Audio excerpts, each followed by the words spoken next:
नमस्कार, खास खबर देख रहे हैं आप और मैं हूं आपके साथ अवंतिका श्रीवास्तव। सबसे पहले बड़ी खबर सूरजपुर से सामने आ रही है। मदरसे में छात्रा की लाश मिली है। मदरसे में फांसी पर टंगी छात्रा की लाश पाई गई है। सिंगरौली की रहने वाली मृतक छात्रा बताई जा रही है। मदरसे में रहकर पढ़ाई किया करती थी। परिजनों ने हत्या की आशंका जाहिर की है। बसदेई पुलिस मामले की जांच कर रही है, लेकिन बड़ी जानकारी ये कि सिंगरौली की रहने वाली मृतक छात्रा थी और मदरसे में रहकर पढ़ाई कर रही थी और इस बीच फांसी पर लटकी हुई छात्रा की लाश बरामद की गई है। तो मदरसे में इस छात्रा की लाश मिली है। ज्यादा जानकारी लेंगे सहयोगी वरुण हमारे साथ फोन लाइन पर जुड़ रहे हैं। वरुण, क्या कुछ जानकारी इस मामले पर? जी अवंतिका, ये जो भौराही गांव है बसदेई पुलिस चौकी क्षेत्र का, यहाँ मदरसा संचालित है लंबे अरसे से और कई राज्यों से यहाँ पर छात्राएं बाहर पढ़ने के लिए आती है। इसी में सिंगरौली की एक छात्रा थी जो वहाँ पढ़ाई कर रही थी। ऐसे में उसकी छोटी बहन भी जो वो भी पढ़ाई कर रही थी। जब कल सुबह जब देखा गया कि उसकी फांसी पे लटकी हुई लाश मिली है, उसके बाद पुलिस मौके पर पहुंची, विवेचना में जुटी। ऐसे में जब परिजनों की इस बात की पता चली तो परिजन जब यहाँ पहुंचे तो परिजनों ने बताया कि लगातार बच्चे के साथ परिजनों का फोन में बात हो रहा था और हमेशा वो बता रही थी कि एक शिक्षक के द्वारा उसे प्रताड़ित किया जा रहा है। ऐसे में वो पूरे मामले का खुलासा हालांकि वो कर नहीं पाई थी क्योंकि परिजन उनसे मिलने आने ही वाले थे छात्रा से। इसी बीच में उसने इतना बड़ा कदम उठा लिया। लिहाजा अब जो परिजन आरोप लगाए तो पुलिस का दावा है कि पोस्टमार्टम रिपोर्ट आने के बाद आगे का जो कार्रवाई होगी, क्योंकि हत्या का आरोप लगा रहे हैं तो अगर जो भी पोस्टमार्टम रिपोर्ट आएगा उसके बाद आगे की कार्रवाई करेगी। लेकिन जो क्षेत्र के लोग हैं, जो समुदाय हैं, वो फिलहाल आक्रोश में कि मदरसा में एक छात्रा की लाश मिलती है और परिजन आत्महत्या का आरोप लगा रहे हैं। तो ऐसे में एक बड़ा सवाल है और फिलहाल जो क्षेत्र में वो रोष का माहौल बना हुआ है। ठीक है, शुक्रिया आपका वरुण जानकारी के लिए। और अब बात करेंगे राजधानी भोपाल की, जहां पर जुड़वा बच्चों की हत्या मामले का खुलासा हुआ है। मां ने ही कलेजे के टुकड़ों का गला घोटा था। हत्या के बाद शवों को झाड़ियों में फेंका था। हत्यारिन मां गिरफ्तार हो चुकी है। अपना जुर्म उसने कबूल कर लिया है। ससुराल वालों के तानों से तंग आकर उसने कदम उठाया। पति की नौकरी जाने के बाद से ही तंगहाली इस परिवार में चल रही थी। उसके बाद मां ने अपने बच्चों की हत्या कर दी। तो भोपाल की खबर आपको बता रहे हैं, जहां पर एक मां ने अपने जुड़वा बच्चों की हत्या कर दी। पुलिस पहले ही इस मामले की आशंका जता रही थी कि मां ही हत्यारी है, लेकिन इसके बीच जांच को लेकर भी कई सारे सवाल खड़े किए गए। ज्यादा जानकारी लेंगे सहयोगी मनोज हमारे साथ फोन लाइन पर जुड़ रहे हैं। मनोज, निश्चित ही एक ऐसी वारदात है जिसको सुनते ही रूह कांप जाती है, क्योंकि एक मां भी अपने बच्चों की हत्यारी हो सकती है। मनोज, पुलिस बातचीत कर रही थी लेकिन हालत गंभीर होने की वजह से जो मां है उससे पूछताछ पुलिस नहीं कर पा रही थी। लेकिन आज जब पुलिस ने पूछताछ की सुबह के वक्त तो ये पता चला कि मां ने ही जो है अपने जुड़वा बच्चों की हत्या की। पहले गला घोटा और गला घोटने के बाद झाड़ियों में फेंक दिया। तो पति पे जरूर आरोप लगा रही थी, लेकिन जब बारीकी से और काउंसलिंग के जरिए पूछताछ की गई तो ये बड़ा खुलासा हुआ है। इस पूरे मामले में जुर्म कबूल करने पर मां को गिरफ्तार कर लिया गया है, क्योंकि ऑपरेशन से दोनों बच्चे हुए थे, 15 महीने के बच्चे थे। तो ऐसे में डॉक्टरी सलाह भी जो इस पूरे मामले में ली गई थी और मेडिकल जांच भी जो है मां की कराई जा रही है। लेकिन अभी भी ये बड़ा सवाल है कि आखिरकार इतना बड़ा कदम क्यों उठाया। लेकिन जब पूछताछ की गई तो इस बात का भी खुलासा हुआ है कि गरीबी और जो जिस तरीके से पति का एक्सीडेंट हुआ था, 6 महीने से बेरोजगार था, घर में कोई कमाने वाला नहीं था, जो परिवार के दूसरे सदस्य उनके बदौलत जो है वो परिवार चल रहा था। इस कारण से जो है घर में ताने सुनने को मिल रहे थे, सास ससुर ताने मार रहे थे बच्चे के होने के बाद। तो एक कारण ये भी सामने पूछताछ में आया। तो ये तमाम जो कारण बताए गए हैं इस जघन्य अपराध के पीछे, उनको लेकर भी जांच पड़ताल जो है इस समय भोपाल पुलिस कर रही है। एक स्पेशल टीम बनाई गई है जो हर बिंदु पे जांच कर रही है, ताकि जो भी इस पूरे मामले में मां के अलावा दोषी हो उन पर कार्रवाई की जा सके।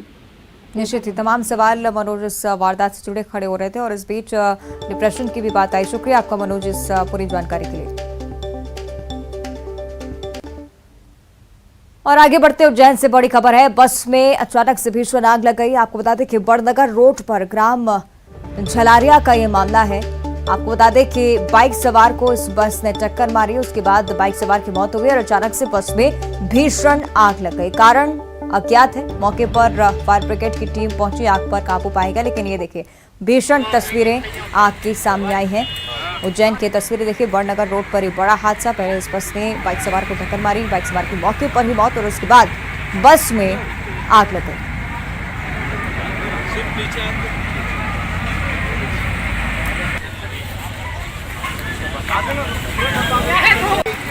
वो भी क्या करेंगे, 10 मिनट हो जाएंगे, वो भी अब फायर ब्रिगेड को बुलाना पड़ेगा। तो तस्वीरें लगातार आप तक पहुंचा रहे हैं उज्जैन की तस्वीरें। फायर ब्रिगेड ने हालांकि मौके पर पहुंचकर आग पर काबू पा लिया, लेकिन कितनी भीषण ये आग थी। आग की लपटें देखिए, साथ ही धुएं का गुबार चारों ओर। मौके पर भी अफरा तफरी का माहौल था। आपको बता दें कि बाइक सवार के इस हादसे में मौत हो चुकी है। दूसरी तरफ बस ने इतनी भीषण आग पकड़ी। वो भी क्या करेंगे, 10 मिनट हो जाएंगे, वो भी अब फायर ब्रिगेड को बुलाना पड़ेगा।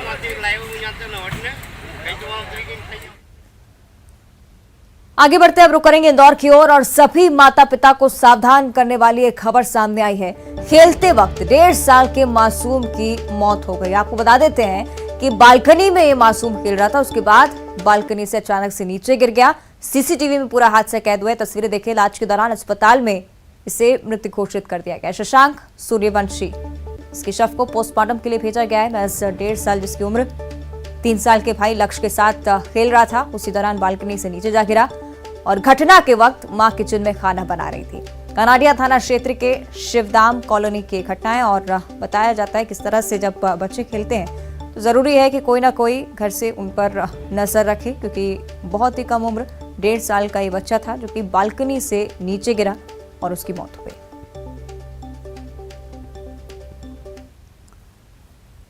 और खबर हरदा से, जहां स्कूली छात्रा से सरेराह छेड़खानी की गई है।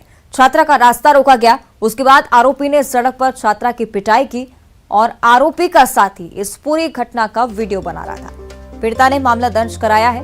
19 तारीख की घटना बताई जा रही है। जिले के हड़िया तहसील का यह वीडियो बताया जा रहा है। तस्वीरें आपकी टीवी स्क्रीन पर हैं। पुलिस ने दोनों आरोपियों को गिरफ्तार कर लिया है।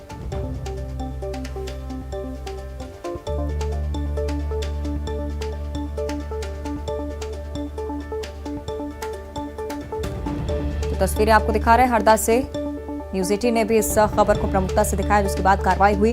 दोनों आरोपियों को पुलिस ने गिरफ्तार कर लिया है। देरी हुई गिरफ्तारी में, लेकिन वीडियो निश्चित ही चौंकाने वाला।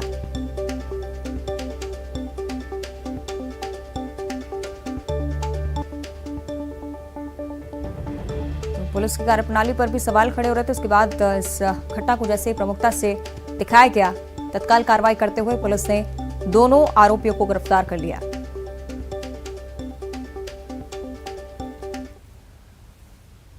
और राजधानी रायपुर से बड़ी खबर है। बीरगांव में एक बार फिर से चाकूबाजी की घटना सामने आई है। चाकूबाजी का वीडियो भी सामने आया है। बीरगांव नगर निगम ऑफिस के पास चाकूबाजी हुई है। कपड़े की दुकान में चाकूबाजी की वारदात, जहां जीजा ने अपनी साली और उसके बच्चों को चाकू मारा। पत्नी के भाग जाने से जीजा गुस्से में था, उसके बाद आरोपी जीजा फरार हो गया। और थाना क्षेत्र का मामला, तस्वीरें आपको दिखा रहे हैं। रायपुर में एक बार फिर से चाकूबाजी की वारदात। ज्यादा जानकारी लेंगे सहयोगी युगल तिवारी हमारे साथ फोन लाइन पर जुड़ रहे हैं। युगल, लगातार चाकूबाजी की वारदातें रायपुर से सामने आ रही है, एक बार फिर से ऐसी घटना। जी देखिए मृत्युजा, ये बीरगांव नगर निगम के ऑफिस के सामने की ये घटना है और जो डागेश कपड़ा दुकान के सामने चाकूबाजी की घटना है वो घटित हुई है। जीजा ने साली और उसके बच्चे को चाकू से हमला किया है। उसके बाद आरोपी ये फरार है। पत्नी के भाग जाने के बाद वो जो जीजा है उसका वो गुस्साए हुआ था, उसी से नाराज होकर उसने जो है जानलेवा हमला किया है। उसके बाद फरार है। उरला पुलिस पूरे मामले की जांच कर रही है और आरोपी की तलाश है वो की जा रही है। और दोनों को गंभीर अवस्था में अस्पताल में भर्ती कराया गया है। फिलहाल अभी जो स्थिति है वो स्थिर बनी हुई है। और जिस तरह से रायपुर जिले में लगातार चाकूबाजी की घटनाएं हैं वो घटित हो रही है। बड़ी बात यह है कि अगर हम 8 महीने की आंकड़े की बात करें तो 550 चाकूबाजी की घटनाएं हैं वो घटित हुई है। हालांकि पुलिस ने इन सभी मामले के आरोपियों को गिरफ्तार करके जेल भेज दिया है। घायलों की संख्या भी अधिक है और साथ ही साथ अगर पूरे आंकड़े की बात करें तो चाकूबाजी के जो मामले हैं उसमें मौत के भी मामले काफी आए हैं। तो ये चिंताजनक बात है। आखिर छोटी छोटी बातों को लेकर के पारिवारिक चाहे कलह हो चाहे आपसी रंजिश हो, तमाम जो आरोपी हैं वो चाकू से लगातार हमला कर रहे हैं। ये चिंताजनक बात कही जा सकती है। जी निश्चित ये आंकड़ा कब नहीं है युगल, और चिंताजनक बात है, और वारदात की तस्वीरें भी लगातार दर्शकों तक पहुंचा रहे हैं। फिलहाल शुक्रिया आपका इस पूरी जानकारी के लिए। तो तस्वीरें आपको दिखा रहे हैं किस तरह से पत्नी के भाग जाने से गुस्से में था युवक और उसने साली पर चाकूबाजी की है। और अब खबर इंदौर से, जहां मानवीय भावनाएं और रिश्ते शर्मसार हो चुके हैं। इस खबर के बाद आप भी सोचने को मजबूर हो जाएंगे कि आखिर हमारा समाज कहां जा रहा है, क्या संवेदनाएं खत्म हो गई हैं। स्क्रीन पर चल रहे वीडियो को देखिए। वीडियो पंचकुइया भूतेश्वर महादेव मंदिर के पास का। एक युवक और युवती जो पति पत्नी होते हैं शायद, लेकिन दोनों एक वृद्ध महिला को फुटपाथ पर छोड़ते हुए नजर आ रहे हैं। तस्वीरें देखिए। पूरी घटना पास के सीसीटीवी में कैद हो गई, इसलिए तस्वीरें सामने आई हैं। सूचना के बाद महिला को सेवा आश्रम पहुंचाया गया है, लेकिन तमाम सवाल खड़े करती है ये घटना। एक पति पत्नी जो कि अपनी लाचार मां को इस तरह से बीच सड़क पर छोड़ जाते हैं। सीसीटीवी में पूरी घटना कैद हुई है। हालांकि महिला को फिलहाल सेवा आश्रम पहुंचाया गया है।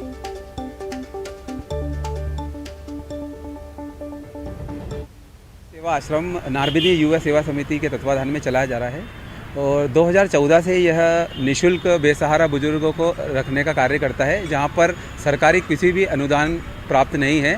युवाओं की टीम एवं परिवारजनों के द्वारा इस आश्रम को चलाया जा रहा है, जहां पर इंदौर शहर और आसपास के लावारिस, बेसहारा, निराश्रित, परिवार से त्यागे गए, घरेलू हिंसा से प्रताड़ित सारे बुजुर्गों का निःशुल्क रखा जाता है, जहां पर उनकी सारी सुविधाएं, खाना पीना, रहना एवं चिकित्सक सुविधाएं भी उन्हें निःशुल्क दी जाती है। इंदौर शहर में ये 2014 से संचालित है। वर्तमान में हमारे पास 40 बुजुर्ग वहाँ पर निवासरत हैं, जिनमें से 5 से 6 बुजुर्ग ऐसे हैं जो बिल्कुल बेड पर हैं। उनकी भी सुविधा के लिए हमारे द्वारा केयर टेकर रखे गए हैं, जो 24 घंटे उनकी सेवा करते हैं। मेरा नाम श्याम सोनकरा। और इधर सागर के राहतगढ़ में एक स्कूल बस दुर्घटनाग्रस्त हो गई। स्कूल बस में अलग अलग 3 स्कूलों के करीब 50 बच्चे सवार थे। हादसे में एक बच्चे की मौत भी हो चुकी है। 6 बच्चे गंभीर घायल हो चुके हैं। 40 बच्चों को हल्की चोटें भी आई हैं। बच्चों की माने तो स्कूल बस का चालक मोबाइल पर बात कर रहा था और इसी दौरान बस अनियंत्रित होकर पलट गई। पुलिस ने बस चालक और मालिक के खिलाफ मामला दर्ज कर लिया है।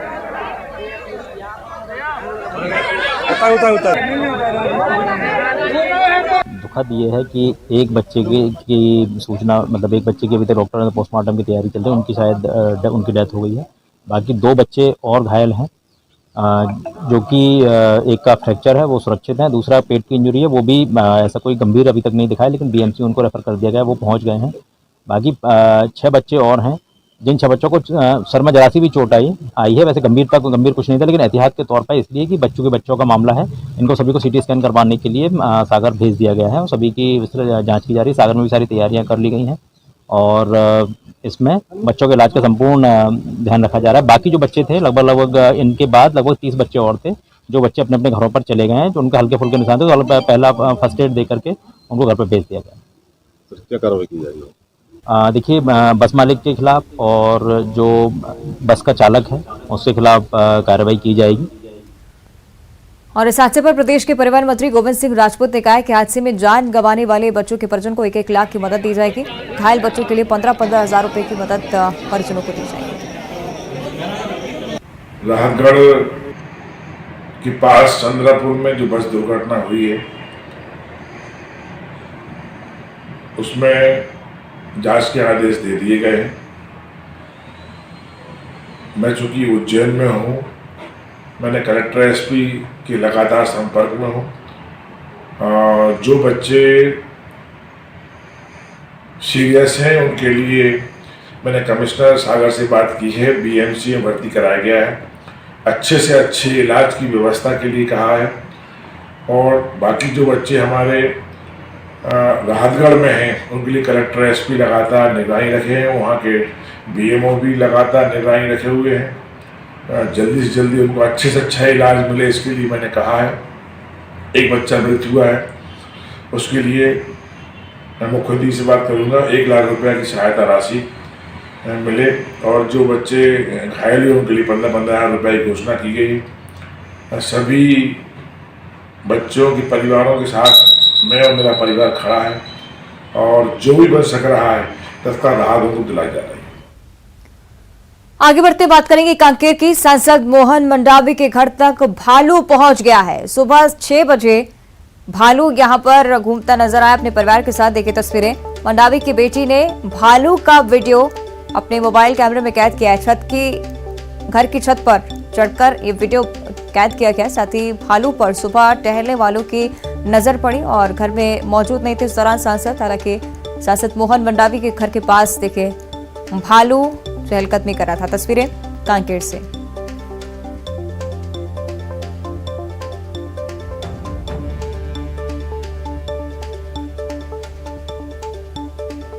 तो कांकेर की ये तस्वीरें दिखा रहे हैं। सांसद के घर के पास भालू का पूरा परिवार नजर आया। सांसद की बेटी ने इन तस्वीरों को अपने कैमरे में कैद किया है। मोहन मंडावी का घर यहां पर है और इस दौरान भालू का पूरा परिवार यहां पर टहल रहा था। कुछ लोगों की नजर इन पर पड़ी तो वन विभाग को सूचना दी गई।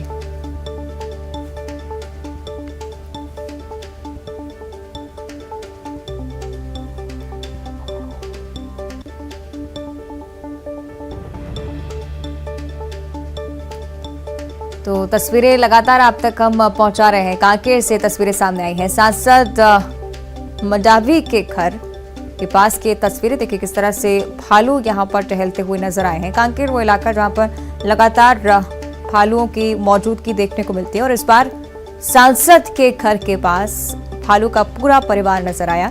सांसद की बेटी ने अपने कैमरे में इन तस्वीरों को कैद किया है। घर की छत से इस वीडियो को शूट किया गया है और सुबह टहलने वालों की नजर उन भालुओं के ऊपर पड़ी। उसके बाद वन विभाग को सूचना दी गई।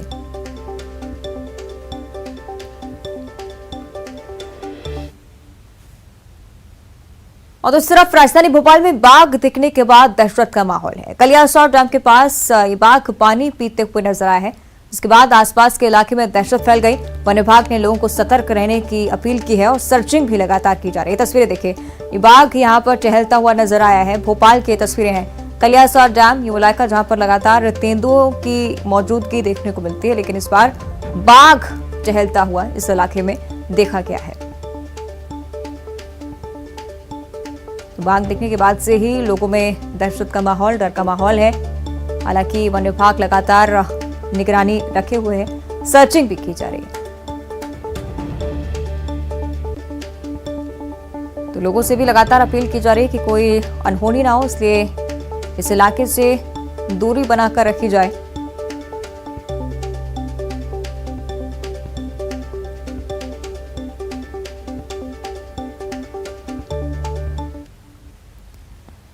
और आगे बात करेंगे मुंगेली की, जहां पर विशालकाय अजगर मिला है। चिल्फी बस्ती में 7 फीट का अजगर मिला है। कांग्रेस जिला अध्यक्ष सागर सिंह ने जिसका रेस्क्यू किया, पाइथन को पकड़कर सुरक्षित स्थान पर छोड़ा है। लोरमी के चिल्फी की एक घटना, तस्वीरें देखिए, मुंगेली की तस्वीरें हैं। चिल्फी बस्ती में 7 फीट का अजगर नजर आया। कांग्रेस के जिला अध्यक्ष सागर सिंह ने इस अजगर का रेस्क्यू किया। तो लोग भी तमाम मौजूद थे इस दौरान और अजगर का रेस्क्यू करते हुए कांग्रेस जिलाध्यक्ष नजर आए हैं।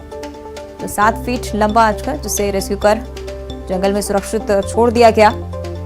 लोरमी के चिल्फी की एक घटना है।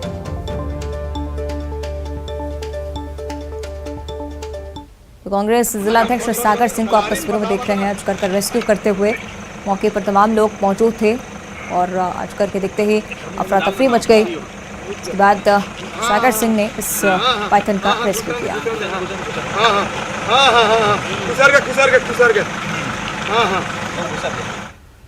और आगे बढ़ते हैं, अब रुक करेंगे सूरजपुर की ओर, जहां पर 3 हाथियों ने प्रतापपुर वन परिक्षेत्र में डेरा डाल रखा है। झुंड से बिछड़े 3 हाथी यहां पर पहुंचे।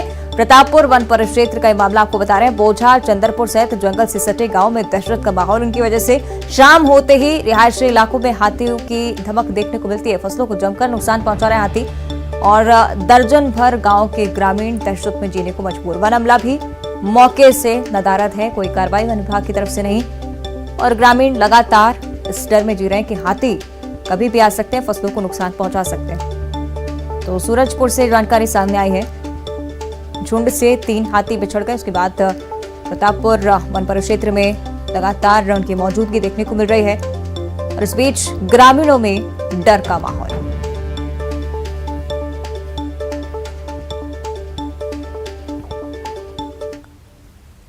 और इधर नगर पालिका परिषद के पहले सम्मेलन में जबरदस्त हंगामा हुआ है। नगर पालिका अध्यक्ष गायत्री शर्मा इस बात से तमतमा उठी कि उपाध्यक्ष सरोज यादव के पति रामजी व्यास सांसद प्रतिनिधि का पत्र लेकर सम्मेलन में कैसे पहुंच गए। बीजेपी दफ्तर पहुंचकर आपत्ति जताते हुए अध्यक्ष के सामने गायत्री शर्मा बोल उठी, उसकी किस्मत अच्छी थी, नहीं तो वो थप्पड़ जड़ देती। पूरे घटनाक्रम के दौरान जिलाध्यक्ष भाजपा राजू बाथम मौन रहे। इस पूरी घटना का वीडियो वायरल हो रहा है, तस्वीरें देखिए।